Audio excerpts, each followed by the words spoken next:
You ever read an entire page of a book, get to the bottom and realize you have absolutely no idea what you just read? So, you read it again. You highlight half the page in neon yellow. You feel productive. You feel like you're really studying, but 10 minutes later, it's completely gone. If this sounds like you aren't broken.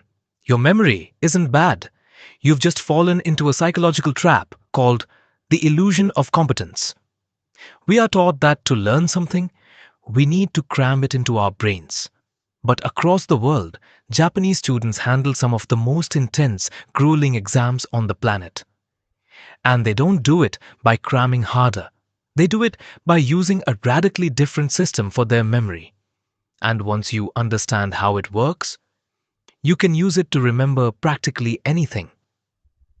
To understand why the Japanese method works, we first have to look at why our method fails. In the US and much of the West, our learning systems rely heavily on input. We read the textbook, we rewatch the lecture, we listen to the podcast, we stare at our notes.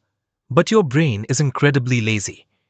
When you reread a chapter, your brain scans the words and says, "Oh, I've seen this before. I know this. I don't need to store it." It tricks you into thinking you've memorized the information just because you recognize it. Think about the Apple logo. You've seen it thousands of times. It's pure input. But if I asked you to draw it from memory right now on a blank piece of paper, could you get it exactly right? Does the leaf point left or right? Which side is the bite on? Most people fail this test because seeing something isn't the same as knowing it. And that's exactly why you blank out the second you sit down for a test or try to recall a talking point in a meeting.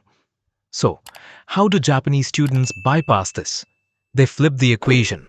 Instead of focusing on input, they focus heavily on output. The secret to a flawless memory isn't putting information into your brain. It's practicing pulling it out. Let's say you have 1 hour to study. The average student will spend 50 minutes reading and maybe 10 minutes testing themselves. The Japanese approach suggests the exact opposite. Read for 20 minutes. Then, close the book. Spend the next 40 minutes trying to explain what you just read out loud.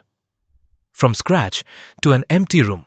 When you sit there, staring at the wall, struggling to remember that one specific word or concept, that feeling of mental friction, that isn't you failing. That struggle is literally the physical sensation of your brain building a thicker neural pathway. Every time you force your brain to retrieve a memory, you make it permanent. Stop passively consuming. Start forcefully recalling. If you want to put this into practice tonight, there is a very specific, actionable hack used by students across Japan. It's called the blue pen method. Ditch the laptop. Turn off the iPad. Grab a physical notebook and a blue pen. When you need to memorize something, a formula, a speech, a new language, write it out by hand. But the color matters. Psychology shows that blue ink has a calming effect on the nervous system. It reduces study anxiety and actually increases your focus and retention compared to standard black or red ink.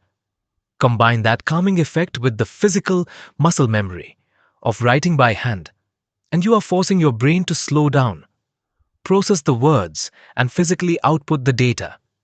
It is remarkably simple and dangerously effective. A great memory isn't a genetic gift. It's a system. Stop relying on the illusion of rereading. Stop highlighting things you are just going to forget. Force yourself to pull the information out of your head. Embrace the struggle of recalling it and try writing it down in blue ink. I am curious though, what is the one thing you are trying to learn or memorize right now? Are you learning to code, studying for a nursing exam, or just trying to remember people's names at work? Let me know in the comments below. I'd love to read what you're working on. Until next time, take care of your mind.